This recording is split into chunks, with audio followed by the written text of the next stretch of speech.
I was watching my two kids, 8-year-old Emma and 6-year-old Lucas, build what could only be described as an architectural masterpiece out of snow in our front yard, when I heard the familiar click of high heels on pavement that could only mean one thing. Trouble was heading my way. It was February in Rochester, Minnesota, and we'd just gotten dumped on with nearly 2 feet of fresh powder over the weekend. School had been canceled for 2 days straight, and my kids had spent every waking hour outside transforming our modest front lawn into what they called Fort Avalanche. They'd worked tirelessly, packing snow into walls, creating battlements, and constructing 2 impressive towers that stood about 5 feet tall on either side of the entrance. I'd helped them reinforce the structures, showing them how to pack the snow tightly and use water from the garden hose to create an icy shell that would keep everything solid. The woman marching toward my property line was Susan Whitmore, president of the Meadowbrook Estates Homeowners Association, and the most insufferable person I'd had the misfortune of meeting since moving here 3 years ago. She was in her late 40s, had the kind of haircut that screamed, "I want to speak to your manager," and carried a leather-bound copy of the HOA bylaws with her everywhere like it was some kind of holy text. "Richard Davidson," she called out, her voice sharp enough to cut glass. "We need to talk about this monstrosity you're constructing in your front yard." I set down the snow shovel I'd been using to help the kids and walked over to meet her at the edge of my driveway.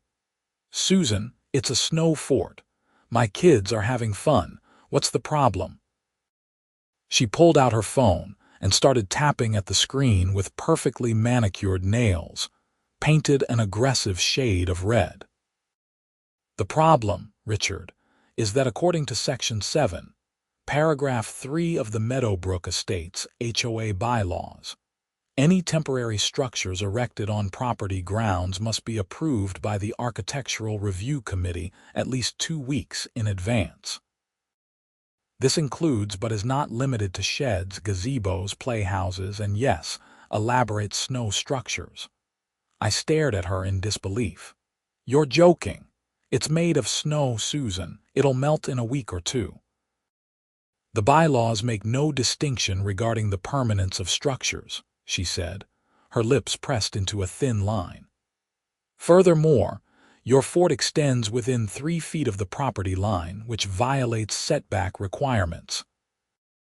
And I've received multiple complaints from neighbors about the unsightly appearance diminishing property values. Multiple complaints. We live on a cul-de-sac with 6 houses. The Johnsons think it's adorable.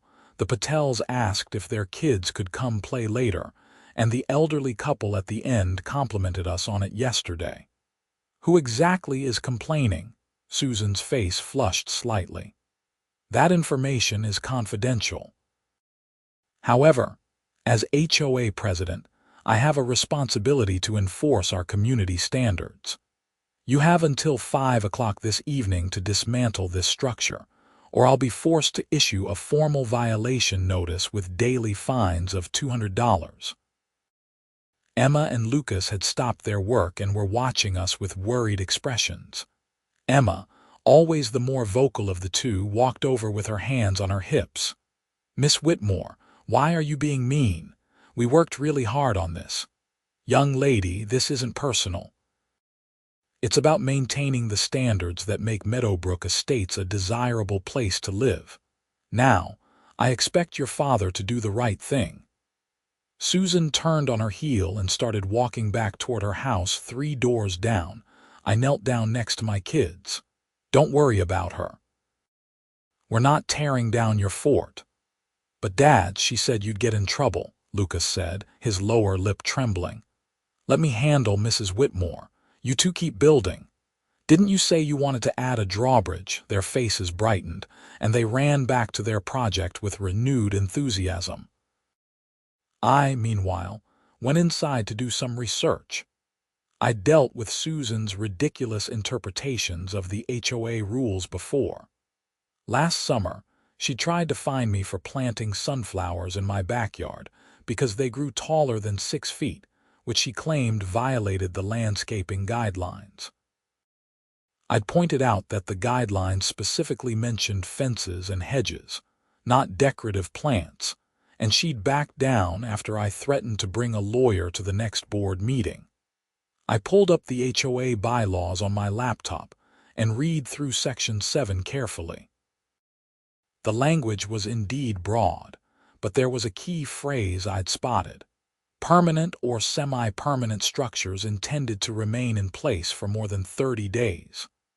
A snow fort in February in Minnesota was by definition temporary and weather-dependent. There was no way it would last 30 days, especially with the forecast showing temperatures climbing into the 40s by the end of the week. I was drafting an email to Susan citing this specific language when I heard raised voices outside. I looked out the window and felt my blood pressure spike. Susan was back, and this time she wasn't alone. She'd brought 2 police officers with her. I rushed outside, my heart pounding. The officers, a middle-aged man with gray hair at his temples and a younger woman with her hair pulled back in a tight bun, were standing near the fort looking slightly confused while Susan gestured emphatically. "Officers, thank you for coming so quickly," Susan was saying. "As you can see, this structure is clearly a violation of multiple safety codes. It's a liability nightmare. Children from all over the neighborhood will want to play on it, and when someone gets hurt, the entire HOA could be held responsible." The male officer, whose name tag read Officer M. Patterson, turned to me as I approached. "Sir, are you the homeowner?" "I am, Richard Davidson, and I'm trying to understand why the police have been called because my kids built a snow fort." Officer Patterson looked like he was suppressing a sigh. "We received a call about an illegal structure and potential child endangerment. Mrs. Whitmore here says this violates HOA rules and poses a safety hazard." "It's a snow fort," I said flatly. "My kids are 8 and 6. They're playing in the snow in their own front yard on our own property. There's no child endangerment happening here." The female officer, Officer K. Rodriguez according to her badge, walked over to the fort and examined it more closely. Emma and Lucas had stopped building again and were standing nervously near the entrance. "This is actually pretty well constructed," she said, knocking on one of the towers. "Nice and solid." "How long did this take you kids to build?" "2 whole days," Emma said proudly. "My dad helped us make it strong." Susan interjected, "The construction timeline is irrelevant. The fact remains that this is a violation of our community covenants, which are legally binding documents. As officers of the law, I expect you to enforce these regulations." Officer Patterson shook his head slowly.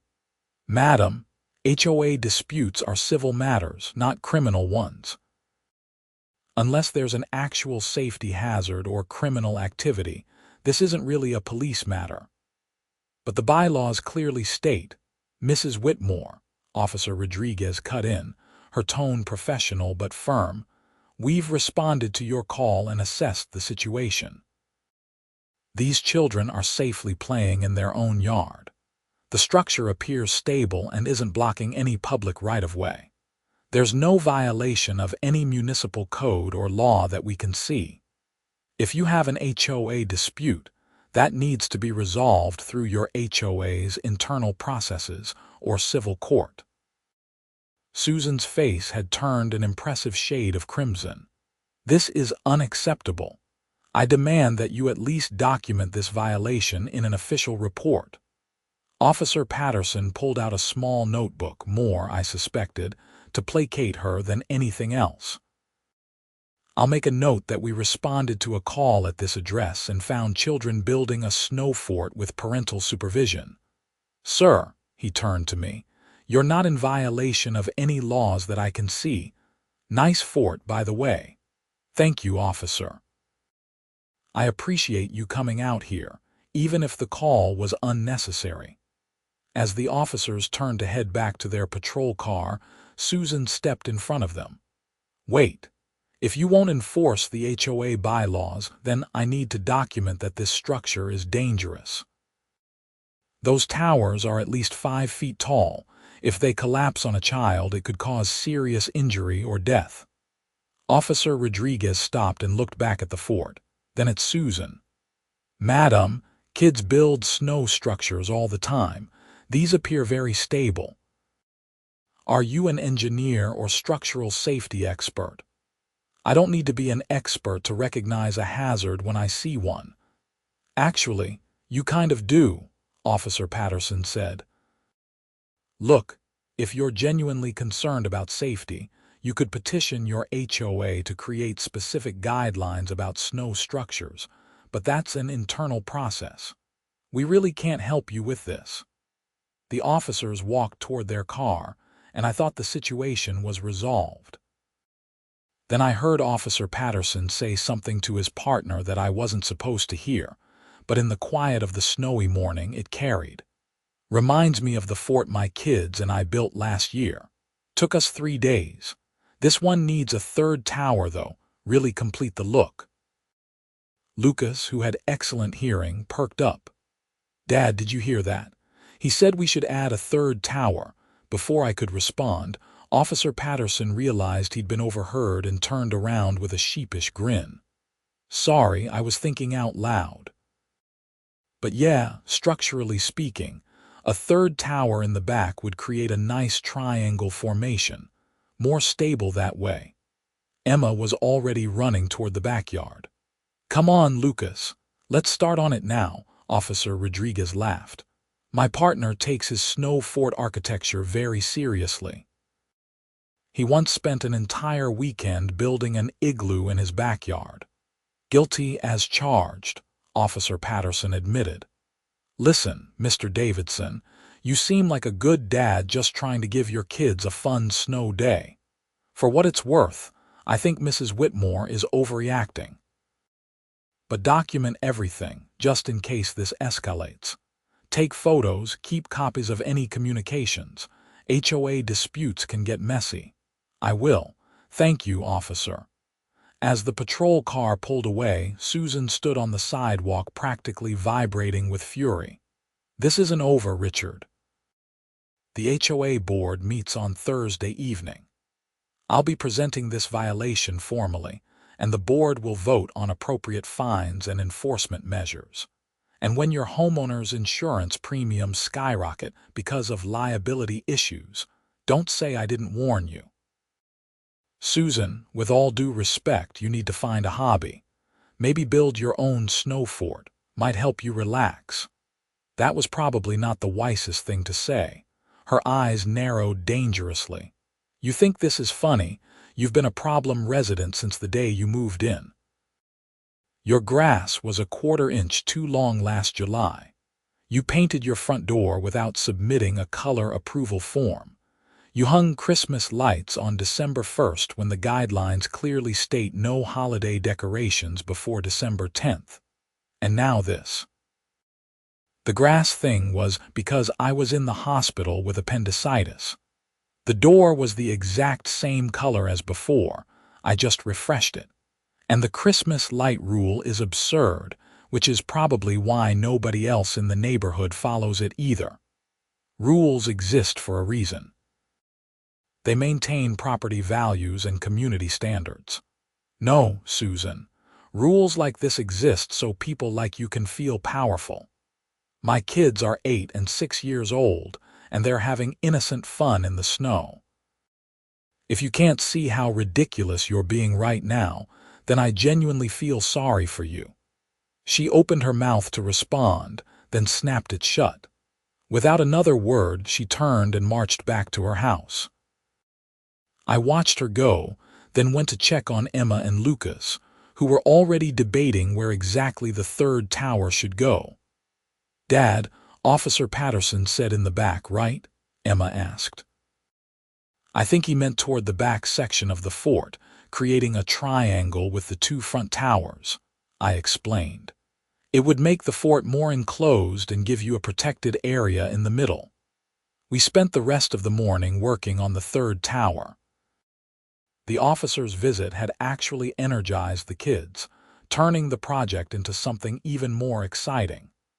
Lucas kept saying, "Even the police think our fort is cool," which made me smile despite the frustration of dealing with Susan. Around noon, my neighbor Tom Johnson came over with his 2 kids, both around Emma's age. "Hey, Richard, the kids wanted to know if they could help with the fort. We saw the police car earlier. Everything okay?"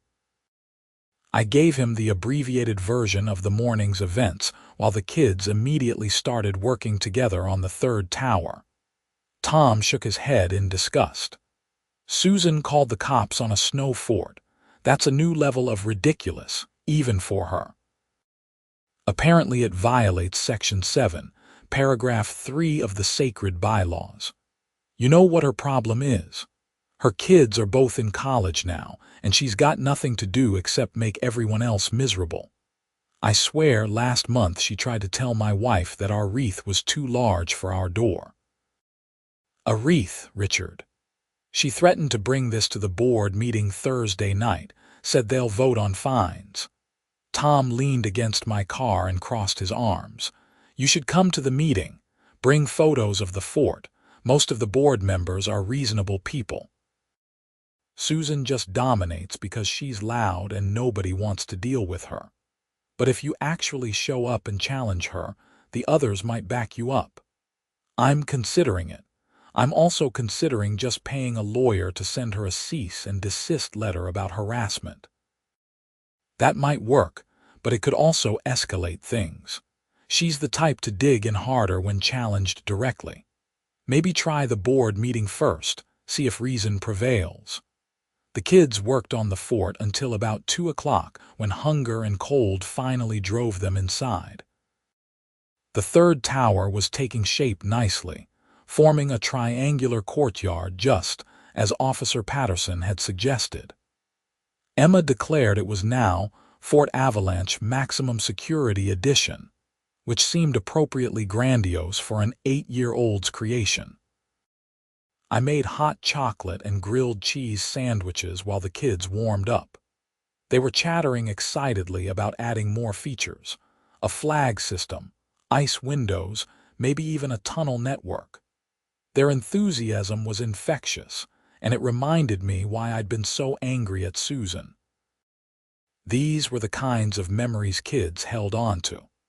I still remembered building snow forts with my own dad in Montana, where winters were even harsher than Minnesota. Those were some of my best childhood memories. My phone buzzed with an email notification. It was from Susan, CC'd to the entire HOA board. The subject line read, "Emergency Violation Notice 847 Meadowbrook Circle." The email was 3 paragraphs of formal language essentially repeating everything she'd said to my face, with added dramatic flair about flagrant disregard for community standards and setting a dangerous precedent for other residents. She'd attached photos of the fort from multiple angles, including some close-ups that actually made it look even more impressive than it did in person. At the bottom, she'd written, "I am calling for an emergency fine of $500 to be levied immediately, with additional daily fines of $200 until the structure is removed.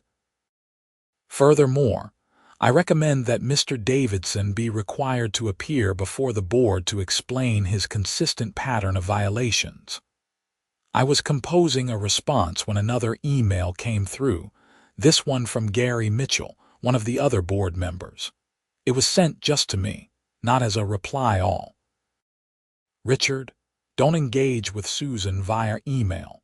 Come to Thursday's meeting and address this in person. For what it's worth, I think this is completely absurd. My kids are begging me to let them build a fort now after seeing yours. See you Thursday at 7 p.m. at the community center." Gary, that made me feel slightly better. At least one board member was on my side. I sent a brief, professional response to Susan's email, stating that I would attend Thursday's meeting to discuss the matter, and that I believed the structure was fully compliant with HOA bylaws as it was temporary and would not exist for more than 30 days. The rest of the day passed without incident. The kids went back out for another hour before dinner to work on the fort, and I took Tom's advice and documented everything with photos and video, including measurements showing that the structure was actually 4 feet from the property line, not 3 as Susan had claimed. Tuesday morning brought another complication. I woke up to find a formal violation notice taped to my front door. It was printed on official HOA letterhead and detailed the alleged violations, the demanded corrective actions, and the fine structure. It was signed by Susan as HOA president and dated Monday evening, meaning she'd walked over to my house after our confrontation and posted it. What caught my attention was the fine amount: $500 immediately, plus $200 per day starting Tuesday. By Thursday's meeting, if I didn't comply, the fines would total $900, and the notice stated that failure to pay assessed fines within 30 days may result in a lien being placed on the property. That last part made my stomach drop. An HOA lien was serious. It could complicate selling the house, refinancing, even property taxes. I'd heard horror stories about HOAs foreclosing on homes over unpaid fines, though I didn't think Susan could actually push things that far over a snow fort. But the fact that she was willing to threaten, it showed how far she was prepared to go. I called my friend Derek, who was a real estate attorney, and explained the situation. He laughed so hard I had to pull the phone away from my ear. "Sorry," he said, catching his breath. "It's just a snow fort. She's threatening a lien over a snow fort, apparently. Can she actually do that? Technically, if the HOA follows proper procedures and you refuse to pay legitimately assessed fines, yes, they can eventually place a lien.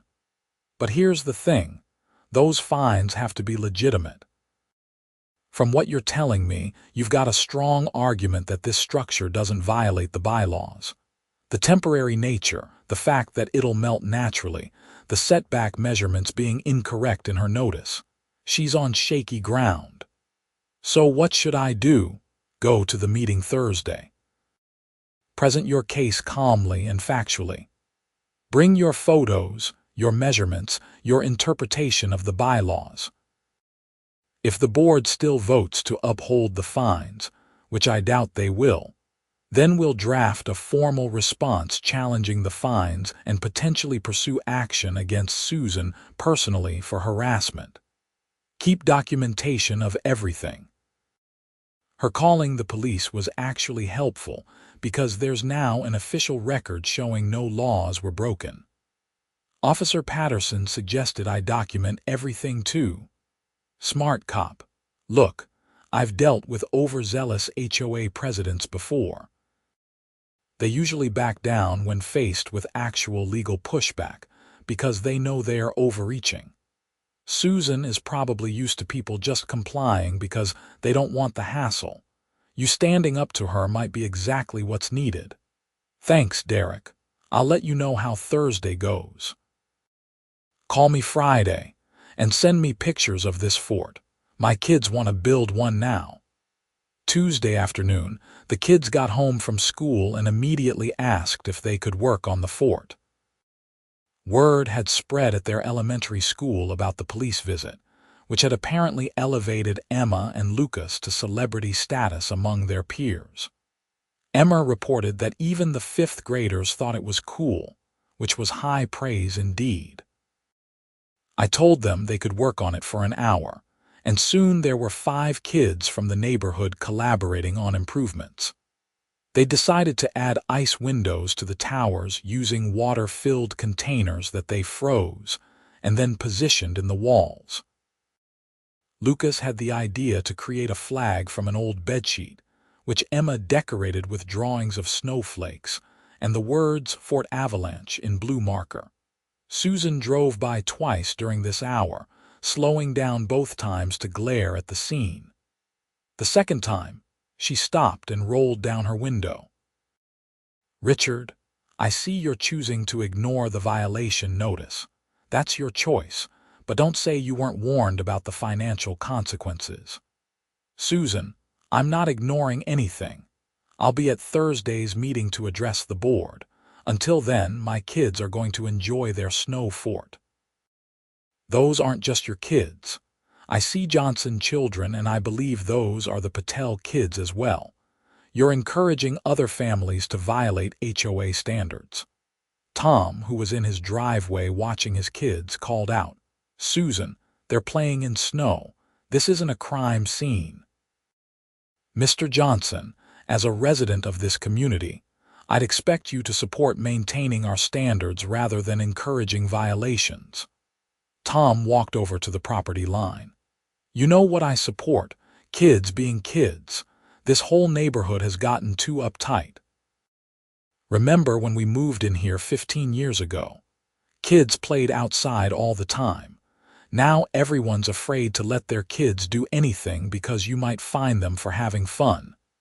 If you have concerns about HOA policies, you're welcome to run for the board," Susan replied icily. "Maybe I will." "Elections in March, right?" Susan's expression tightened. She rolled up her window and drove off without responding. Tom walked over to me, grinning. "You know what? I think I actually will run for the board."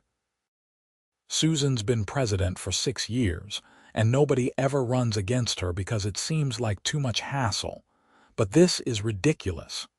Other people in the neighborhood feel the same way, they're just afraid to speak up. "If you run, you've got my vote," I said. "We should talk to the Patels, the Hendersons, maybe the Chens. Get a sense of how many people are actually fed up with Susan's nonsense. Even if I don't win, just having opposition might make her think twice about stuff like this." Wednesday morning, I was working from home when my doorbell rang. I answered it to find a man in a suit holding a clipboard. "Richard Davidson. I'm Mike Torres from Hanson and Associates. I'm here to conduct a property inspection on behalf of the Meadowbrook Estates HOA. "An inspection for what?" "I've been hired to assess potential safety hazards and bylaw violations on this property. It should only take about 20 minutes. This was Susan escalating further. "Do you have any actual authority to inspect my property?" "Because unless you've got a warrant or I've given permission, I don't think you can just walk around my yard." Mike looked uncomfortable. "I was hired by the HOA president, Mrs. Whitmore. She said this was standard procedure for violation assessments. It's not. And you don't have my permission to be on my property. If Susan wants an inspection done, she can request one through proper HOA channels at a board meeting. But even then, I'd have the right to refuse." "Sir, I'm just trying to do my job." Mrs. Whitmore said this was urgent. "I understand, and I'm not upset with you personally.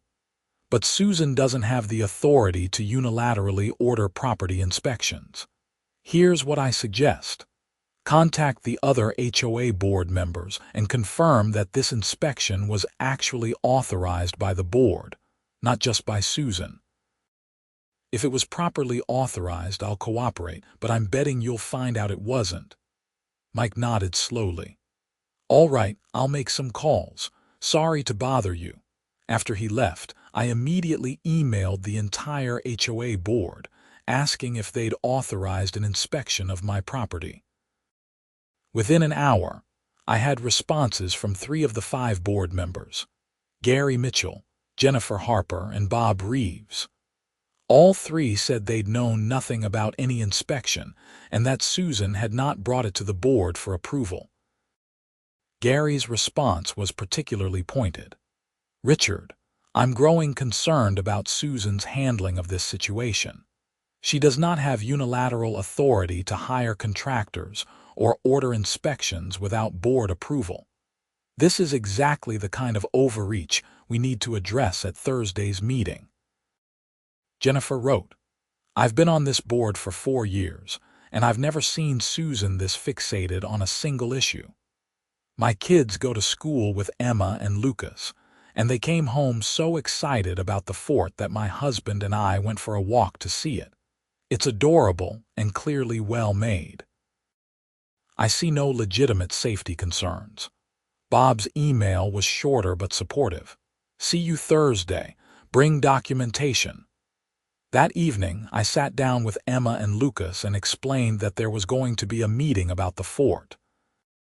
I wanted them to understand what was happening without worrying them unnecessarily. Is Mrs. Whitmore still mad? Emma asked. Mrs. Whitmore thinks the fort breaks some rules, but I think she's wrong, and I'm going to talk to the other people who help run the neighborhood about it. What if they say we have to knock it down? Lucas's eyes were welling up with tears. Then we'll knock it down together and we'll have had a great time building it, but I don't think it'll come to that. Most of the people on the board are reasonable and they understand that kids should be allowed to build snow forts in their own yards. Will we get in trouble? Emma asked. No, sweetie. You and Lucas did nothing wrong. This is a grown-up problem and I'll handle it, I promise. Thursday came faster than I expected. I spent my lunch break preparing for the meeting, printing out photos, highlighting relevant sections of the bylaws, and organizing my documentation. Derek had sent me an email with some talking points and legal precedents about HOA overreach that I might find useful. The kids spent the afternoon adding finishing touches to the fort. The third tower was now complete, and they'd created an intricate flag system using Lucas's idea of the bedsheet flag, plus 2 smaller flags made from construction paper. The structure really was impressive, standing as a testament to childhood creativity and determination.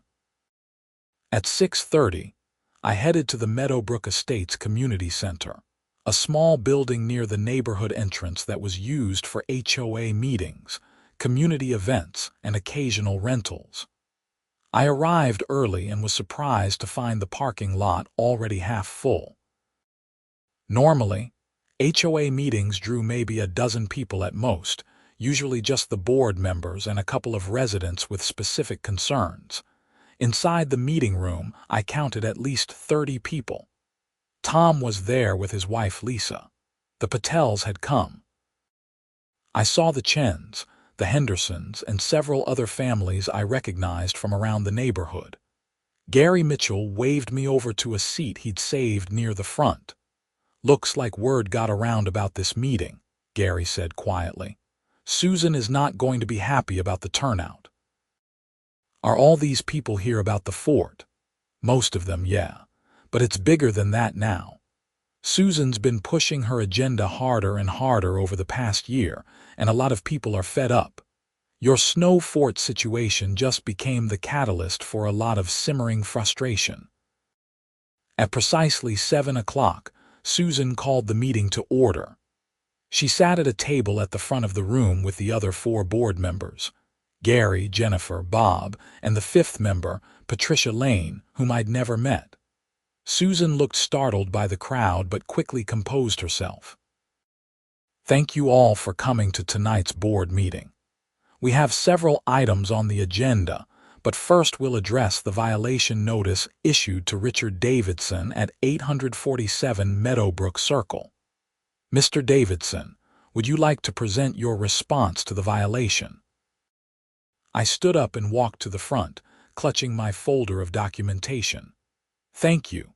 Yes, I'd like to address this.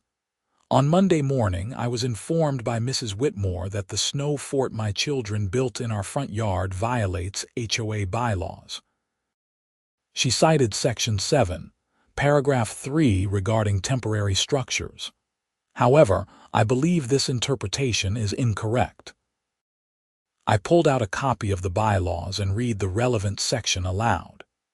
Any permanent or semi-permanent structures intended to remain in place for more than 30 days must be approved by the Architectural Review Committee. This includes but is not limited to sheds, gazebos, playhouses, and similar structures.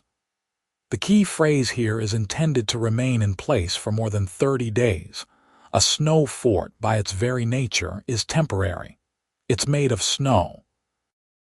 With temperatures forecast to climb into the 40s next week, the structure will likely begin melting within days. It was never intended to be permanent or semi-permanent. Susan interrupted. The bylaws list examples including playhouses. A snow fort is essentially a playhouse made of snow. But the defining characteristic isn't the purpose of the structure, it's the duration. The examples given sheds, gazebos, playhouses are all permanent structures built from wood, metal, or other durable materials. The bylaw is clearly intended to regulate lasting alterations to properties, not children's snow activities. Jennifer raised her hand. I'd like to add that if we interpret this bylaw to include snow structures, we'd technically be requiring approval for every snowman, igloo, or snow creation made by residents. That seems impractical and not in keeping with the spirit of the bylaws. Bob nodded. I agree. I think this is an overreach. Richard, you mentioned Mrs. Whitmore claimed the structure violated setback requirements. Yes, she stated it was within 3 feet of the property line. I measured carefully, and it's actually 4 feet from the line at its closest point. I have photos with a tape measure showing this. I passed around printed photos that clearly showed the measurements. Patricia Lane, who hadn't spoken yet, looked at the photos. These measurements clearly show compliance with setback requirements. Susan, where did you get the 3-foot measurement? Susan's face flushed. I estimated based on visual assessment, but that's not the main issue. The main issue is that this structure sets a precedent. If we allow this, what's next? Elaborate ice sculptures, snow mazes that take up entire yards. Tom stood up from the audience. Susan, with respect, you're being ridiculous. Kids have been building snow forts in this neighborhood for years. My own kids built one 2 winters ago. So did the Martins' kids. So did the Reynolds family. This is the first time anyone has ever suggested it's an HOA violation. That's because this is the first time someone has built something this large and elaborate, Susan shot back. A woman I didn't recognize stood up. I'm Karen. Deborah Mills from Willow Lane. My kids built an igloo 3 years ago that was bigger than this fort.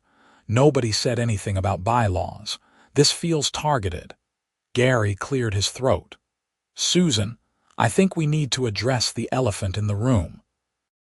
You've had several conflicts with Richard over minor issues during his time in this neighborhood.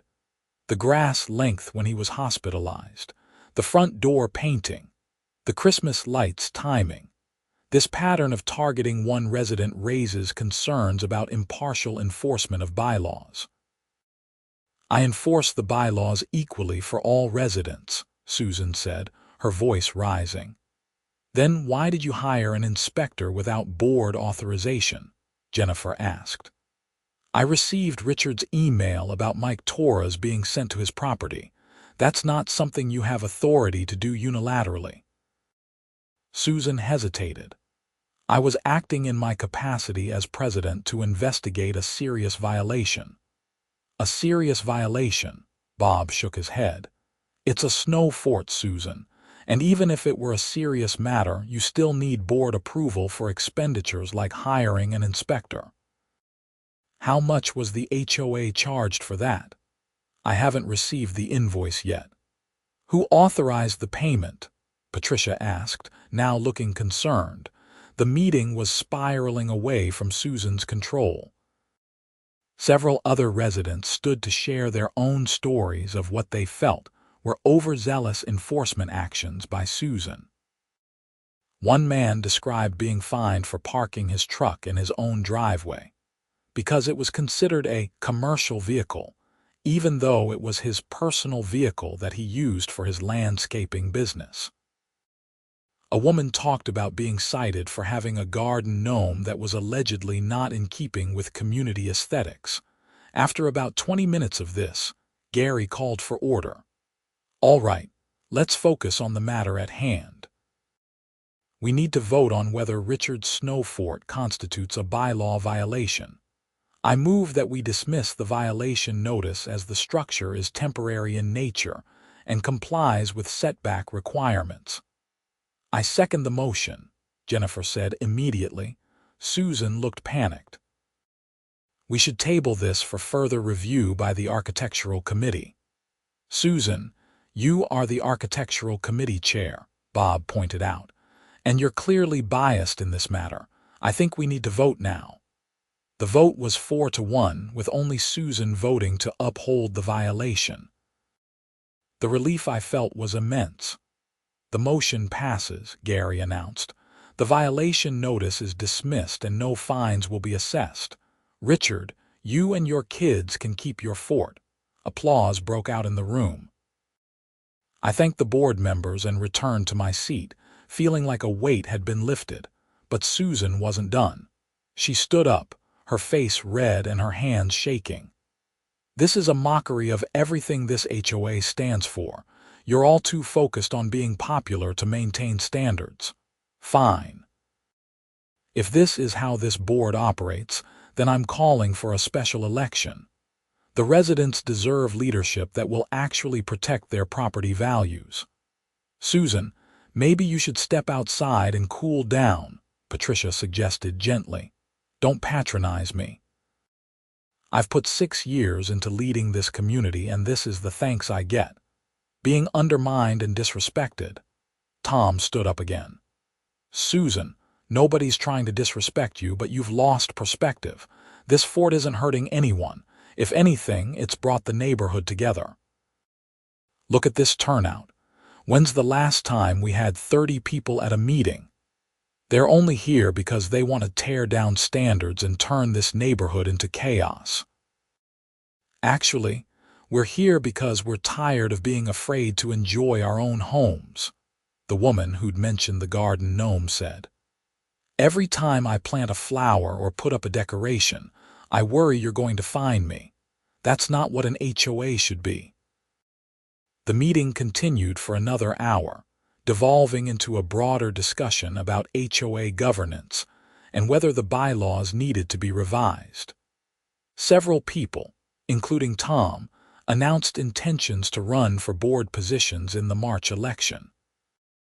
Susan ultimately stormed out halfway through, declaring that she was resigning as president effective immediately.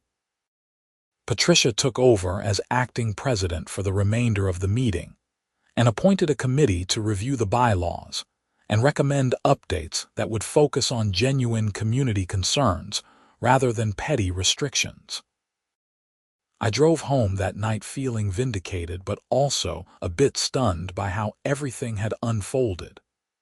I'd gone in expecting to defend my kids' snow fort and had inadvertently sparked what appeared to be a minor revolution in the HOA. Emma and Lucas were still awake when I got home, having convinced my mother, who was babysitting, to let them stay up to hear the results. "Dad, can we keep the fort?" Emma asked immediately. "We can keep the fort. The board voted that it doesn't violate any rules." Both kids cheered and hugged me. "Did Mrs. Whitmore try to get you in trouble?" Lucas asked. "She tried, but the other board members were fair and reasonable. Mrs. Whitmore ended up leaving the meeting early because she was upset." "Is she still going to be mean to us?" Emma's voice was worried. "I don't think Mrs. Whitmore will bother us anymore, and if she does, there are a lot of people in the neighborhood who will stand up for us." Friday morning brought an unexpected development. I was making breakfast when there was a knock on the door. I opened it to find Officer Patterson standing there in uniform. "Officer, is everything okay?" he grinned. "Everything's fine. I heard through the grapevine that your HOA meeting went well last night. My wife is friends with Jennifer Harper's sister." Anyway, I'm actually here on official business, but not the kind you're worried about. I'm confused. The department is doing a community outreach initiative where we visit neighborhoods and engage with kids in positive contexts. You know, build relationships, show that police are friendly and helpful. My captain thought your snow fort would be a perfect opportunity. If it's okay with you, I brought some supplies to help your kids finish that third tower properly. Totally optional, and I'm off duty right now, just thought it might be fun. I was speechless for a moment. Officer Patterson, that's incredibly kind. The kids would love that. Come on in, I'll get them. Emma and Lucas were ecstatic when they found out Officer Patterson wanted to help with the fort. He'd brought a couple of snow block molds that made it easier to create uniform building materials, plus some reflective tape that could be used to decorate the towers. We spent 2 hours outside that morning, working together on the fort. Officer Patterson, whose first name I learned was Marcus, turned out to be genuinely passionate about snow architecture. He taught the kids techniques for reinforcing walls and creating curved archways. He showed them how to use the reflective tape to create patterns that would catch light. Neighbors came out to watch and chat. The Patel kids joined in. The Johnsons brought over thermoses of hot chocolate. Even the elderly couple from the end of the cul-de-sac, the Walkers, came down to see the fort up close. "This is what a neighborhood should be," Mrs. Walker said to me. "People coming together, children playing, everyone enjoying the winter." I was so upset when I heard what Susan tried to do to you. Did you know there were so many people unhappy with how she ran the HOA? I asked. Oh dear, yes. We've lived here 22 years since this development was first built. Susan became president 6 years ago, and it's been downhill ever since.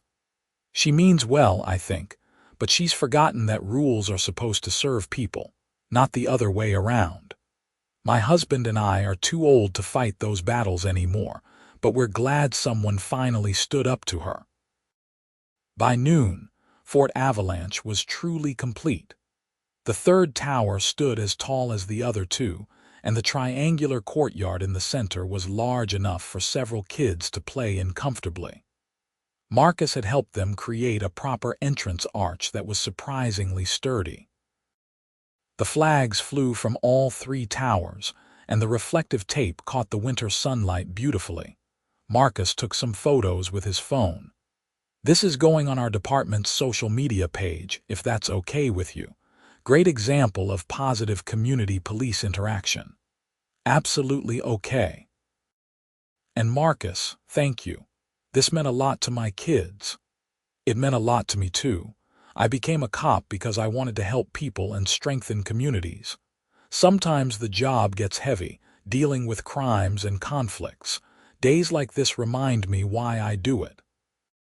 Plus, I got to build a snow fort, which is always a win. After Marcus left, I posted some photos of the completed fort on the neighborhood Facebook group, thanking everyone who'd supported us and especially thanking Officer Patterson for his help. The post got an overwhelming response. People shared it. Local news picked it up. By Saturday morning, a reporter from the Rochester Post-Bulletin wanted to do a story about the snow fort that brought a community together. I was hesitant about media attention, but Emma and Lucas thought it would be cool, so I agreed. The reporter, a young woman named Amanda Chen, came by Saturday afternoon and interviewed us while photographing the fort.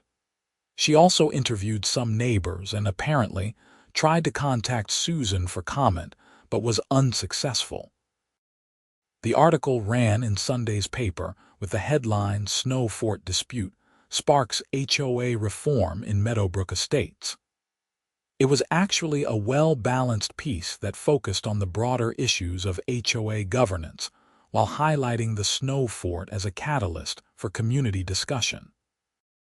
There was even a quote from Officer Patterson about the importance of letting kids be kids. Susan's response came Monday morning in the form of a certified letter delivered to my house. It was from an attorney representing her personally, not the HOA. The letter accused me of harassment, defamation, and intentional infliction of emotional distress. It demanded that I issue a public apology, remove all social media posts about the incident, and pay $10,000 in damages for harm to her reputation. I immediately forwarded the letter to Derek, who called me within minutes, laughing. "She's got nothing," he said. "Everything you did was protected speech. You attended a public HOA meeting, you presented facts, you posted photos of your own property on social media. Her reputation was harmed by her own actions, not by anything you did. This is a slap suit designed to intimidate you into silence." So what do? I'll draft a response. Don't worry about this. In fact, if she actually files suit, Minnesota has strong anti-slap statutes. We could potentially countersue for attorney fees and damages, but I doubt it'll get that far. This is just her last attempt at bullying you. Derek was right. His response letter was polite but firm, laying out exactly why Susan's claims had no merit and warning that any actual lawsuit would be met with a vigorous defense and a countersuit. We never heard from her attorney again. The next few weeks were relatively peaceful. Fort Avalanche became a neighborhood landmark, with kids from several nearby streets coming to play.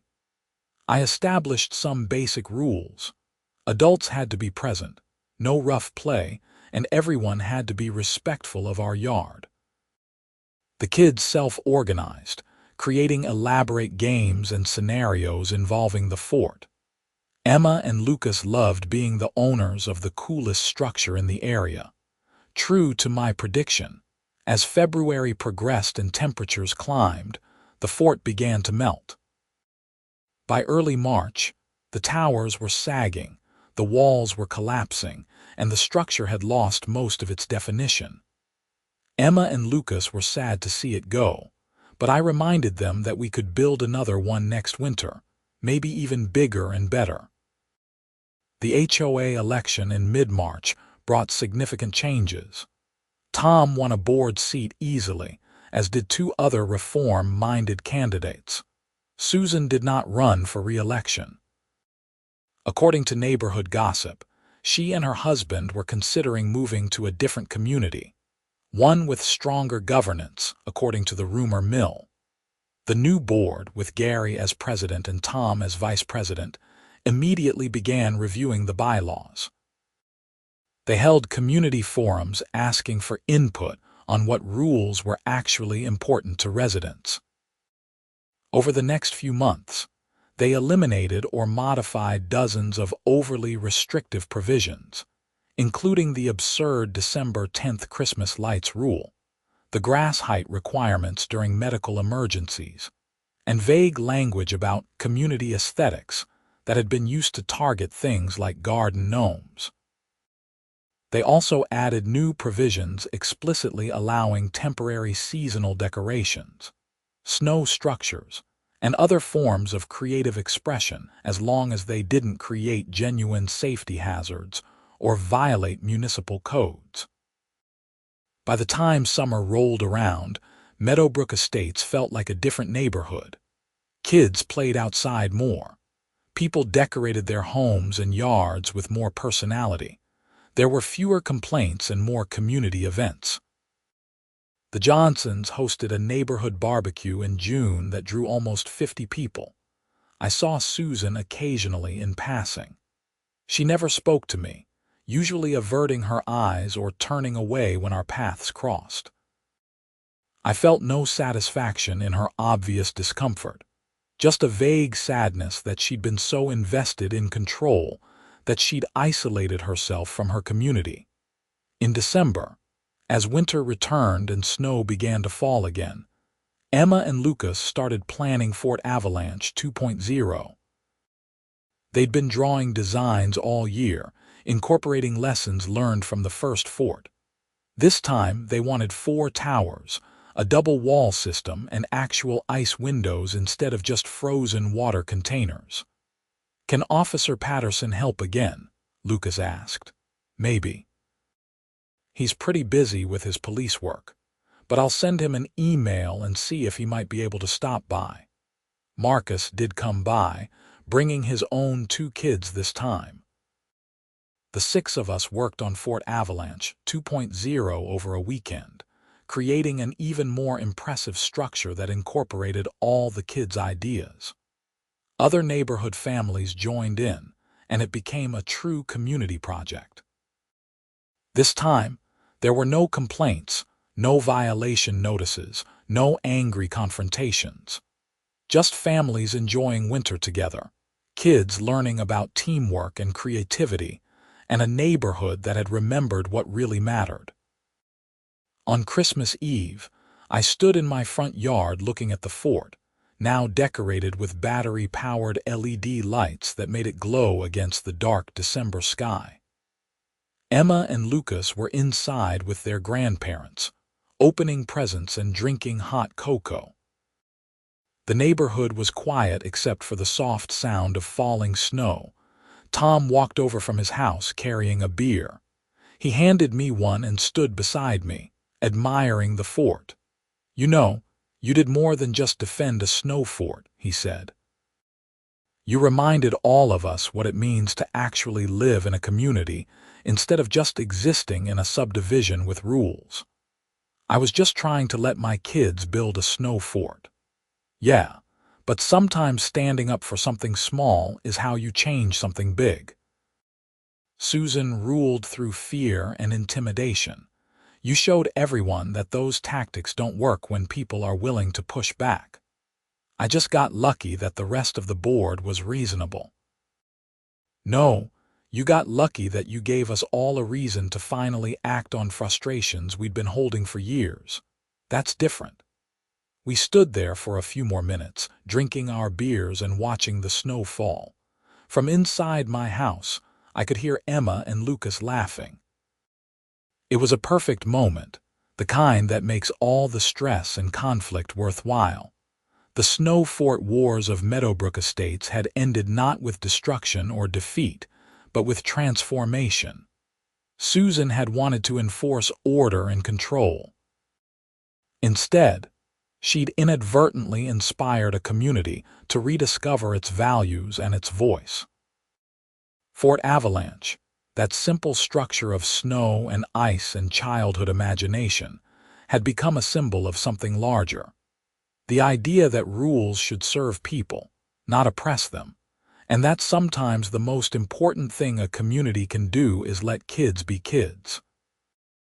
In the years that followed, Fort Avalanche became an annual tradition.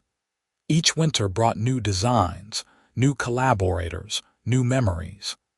Emma and Lucas grew older, eventually becoming teenagers who helped younger kids in the neighborhood build their own forts. The tradition outlasted my children's childhood, becoming part of the neighborhood's identity. Marcus Patterson retired from the police force eventually, but remained a friend. He joked that his finest moment as an officer wasn't solving crimes, but helping build a 3rd tower on a snow fort in February. Susan and her husband did eventually move away to a gated community in Arizona where, I heard, the HOA was even more restrictive than Meadowbrook Estates had been under her leadership. I hoped she found whatever she was looking for there, though I suspected that no amount of rules and regulations would fill whatever void drove her need for control. As for me, I learned that sometimes the most important battles aren't the ones you choose, but the ones that choose you. I'd never wanted to be the guy who fought the HOA. I just wanted to be a dad who let his kids build a snow fort.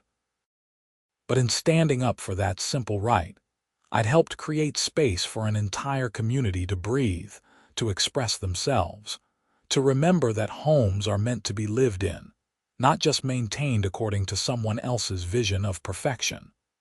The fort melted each spring and was rebuilt each winter. Susan's legacy of fear and overreach melted too, replaced by something warmer and more human.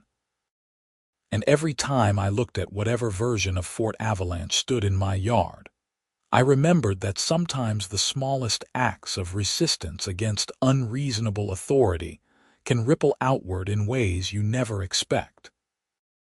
Emma and Lucas never forgot the winter that a snow fort became a cause, or the police officer who helped them build a third tower, or the moment they learned that standing up for what's right sometimes means standing up to someone who thinks rules matter more than people.